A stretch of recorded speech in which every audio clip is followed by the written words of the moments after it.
Isang mapagpalang umaga po sa inyong lahat, mga minamahal kong mga kababayan. Muli po, nandito na naman po ang inyong lingkod, Epipanyo Labrador, sa ating programang Reaction Mo, Birada Ko. At syempre, bago tayo mag-upisa, mga minamahal kong mga kababayan, binabati po natin ang ating mga kababayan ng isang maligayang Pasko at maligong bagong taon po sa inyong lahat. At syempre, binabati din po natin ang ating mahal na Pangulong Ferdinand Marcos Jr., maging ating minamahal House Speaker Martin Romualdez, at syempre ang ating minamahal na First Lady Lisa Araneta Marcos.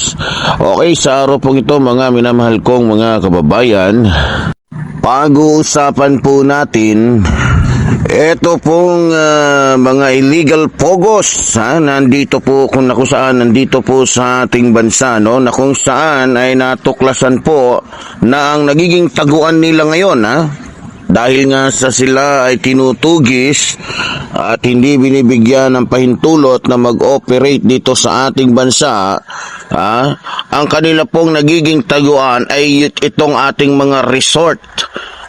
Itong ating mga resort, mga kondo, yan po ay base po sa pag-iimbestiga ng ating mga otoridad, nagiging taguan po ito ng mga tolongges, mga hayop at mga kumbaga mga mananakop na tao, no? So ito po yung nagiging taguan. Kaya pagka may mga napansin po kayo na mayroong mga tila kakaiba sa atin, hindi natin kalahi, ay pagbigay alam nyo po agad sa ating mga otoridad. Kasi ang nagiging taguan po nila, tulad ng sinabi ko, uulitin ko, yung ating pong mga resorts at yung iba ay nasa kondo. Doon sa mga nagmamay-ari ng kondo, sana mas maging tapat po kayo sa ating bansa. Pero ang alam ko, meron din kasing mga Chino na nagmamay-ari ng mga naglalakihang gusali na maaari nakikipagsabwatan sa mga illegalistang mga Chino na nandito po sa ating bansa ngayon. Kaya kung akong tatanungin ninyo, mga minamahal ko mga kababayan, dapat to paigtingin ng ating gobyerno yung pag-iimbestiga ho. Dapat lahat ng mga nagmamay-ari ng kondo ay imbestigahan nila yan.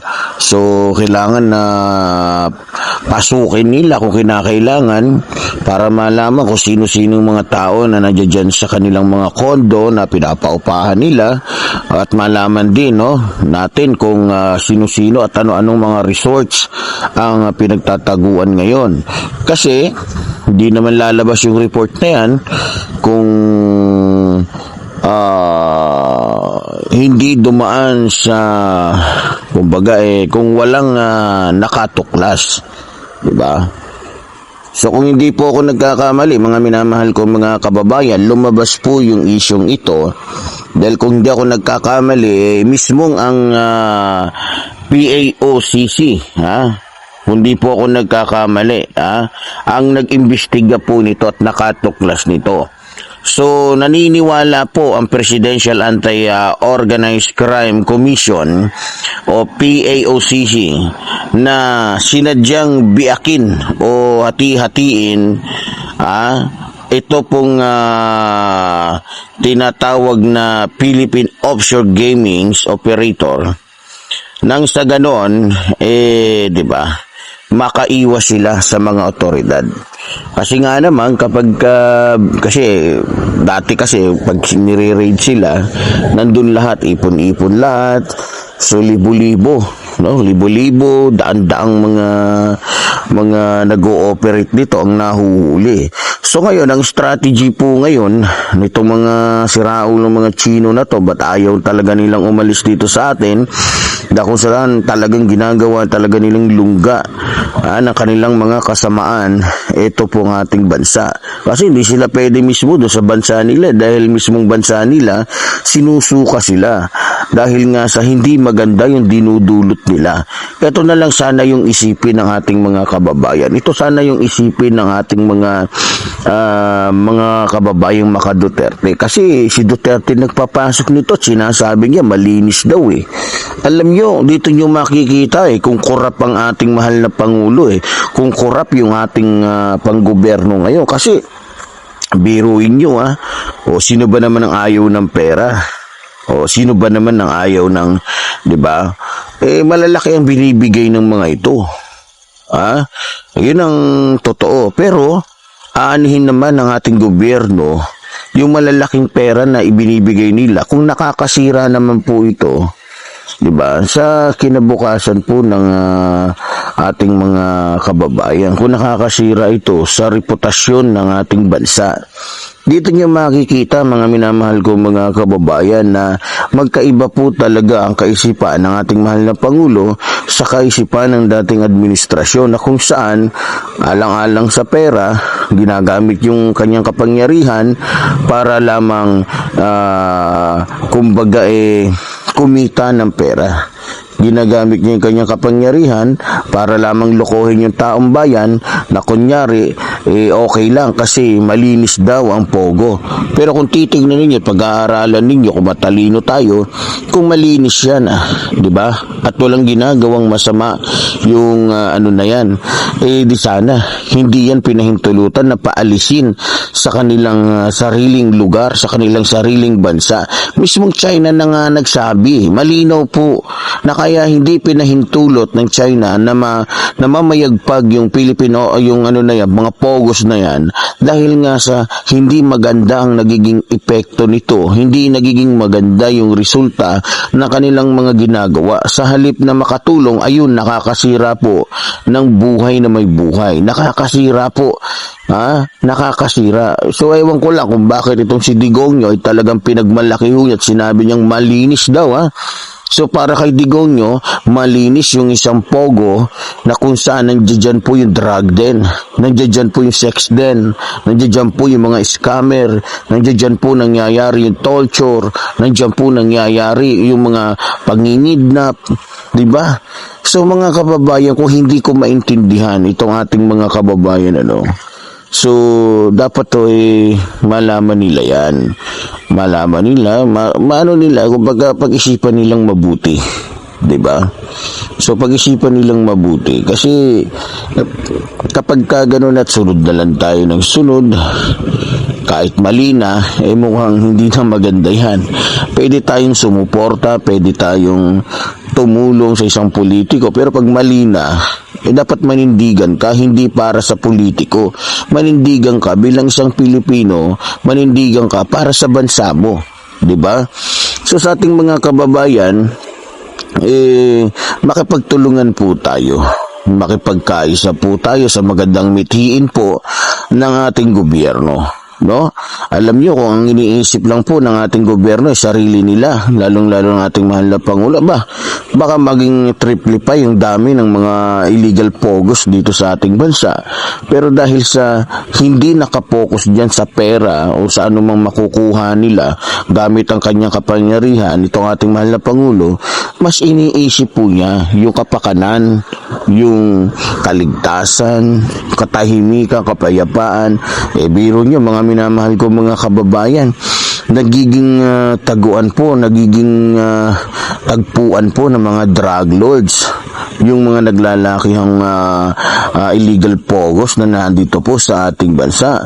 Diyan po ginaganap yung mga transaksyon, diyan po ginaganap yung bentahan ng droga. Kaya kung ang ating mahal na Pangulo po ay ang iniisip lamang niya ay pera, nako, ewan ko lang kung ano ng itsura ng ating bansa ngayon.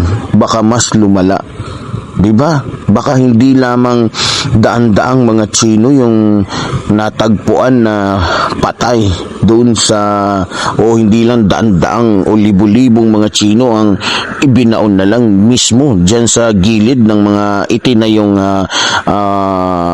Philippine offshore gamings na yan, diba? So, para po sa akin, mga minamahal ko mga kababayan, kung tayo po talaga yung mag-iisip, tayo po talaga ay gagamitin natin ang ating utak, masasabi nyo talaga, mapapansin nyo talaga at marirealize nyo talaga na ang ating mahal na Pangulo, hindi pang sarili niya, hindi sarili niya ang iniisip niya, kundi ang kapakanan ho ng taong bayan. So, para po sa akin, mga minamahal ko mga kababayan, wala po tayong pwedeng maiambag Wala po tayong ibang pwedeng maiambag sa ating mahal na Pangulo o sa ating gobyerno ngayon, kundi suportahan sila. So meron naman po tayong mata, meron tayong tenga, meron tayong pakiramdam, o lalong-lalo na sa mga kababayan natin na mga may cellphone. Di ba? Pwede niyong magamit yung mga cellphone ninyo sa kabutihan. Di ba? Pwede nyo gamitin yan. Pagka napansin niyo, teka, merong sino dito, teka, merong ano dito, ano ba to, sino ba to, di ba? So, alam niyo mga minamahal ko mga kababayan, kapag tayo po ay nakiisa sa ating gobyerno, hindi po malayong at kumbaga hindi malayong maibalik sa dati niyang anyo ito pong ating bansa na kung saan ay hindi po nanganganib. Hindi nanganganib sa mga dayuhang masama ang balak. Di ba? Alam niyo, nakakalungkot kasi gustong-gusto ng mga Chinese na maging taguan nila ang bansang ito.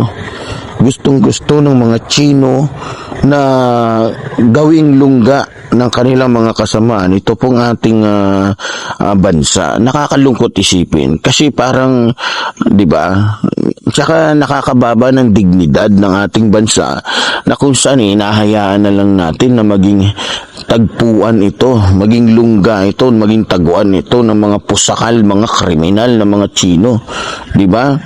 So, mga kababayan ko, ako yung nagsasalita po dito, hindi po para sa akin. Ako po yung nagsasalita dito, unang-una sa lahat, para po sa ating lahat, para po sa mga Pilipino. Papayag ba kayo? Na pagharian ng mga dayuhan ng ating bansa ng kanilang mga masasamang mga aktibidad? Papayag ba kayo na maging lungga na lamang ng mga masasamang elemento ito pong ating bansa? So, kung mahal natin ang ating bansa, tayo po'y makiisa sa maganda pong hangarin ng ating gobyerno. Sana po'y buksan natin ang ating kaisipan. Bago po pumasok ang 2025, sana po mga minamahal kong mga kababayan, magdesisyon na po kayo. Ako ba'y makikisa sa gobyerno para ang mga dayuhan na nananakop ng gugulo, pumapatay, nagdadala ng tuloy-tulinadang shabu sa bansang ito ay mawala, o ako'y kakampi na lamang sa mga Duterte na kung saan niloloko lamang ang taong bayan, na kung saan nagpapanggap na makabansa, nagpapanggap na mayroong pagmamahal sa taong bayan. Mag-isip kayo. Mag-isip kayo mga minamahal ko mga kababayan. Tulad ng sinasabi ko, kung mahal mo ang bansang ito, isipin mo wag lang ang sarili mo. Isipin mo kung ano ang magiging kalagayan ng mga kapwa mo Pilipino na mayroong anak na katulad mo, na mayroong pamilyang katulad mo. So, sa umaga pong ito, mga minamahal kong mga kababayan, sa araw na ito, anumang oras mapapanood po ninyo ito pong ating video. Ako po ay nagpapakumbaba at nagsasabi sa inyo, makiisa, tulungan natin ang magandang hangarin o magandang ginagawa ng ating gobyerno, lalong-lalo na po ng ating Pangulong Ferdinand Marcos Jr. Kaya muli po, tulad po ng sinasabi ng iyong lingkod, mabuhay po ang ating inang bayan, mabuhay po nagmamahal sa ating inang bayan. Maraming salamat po.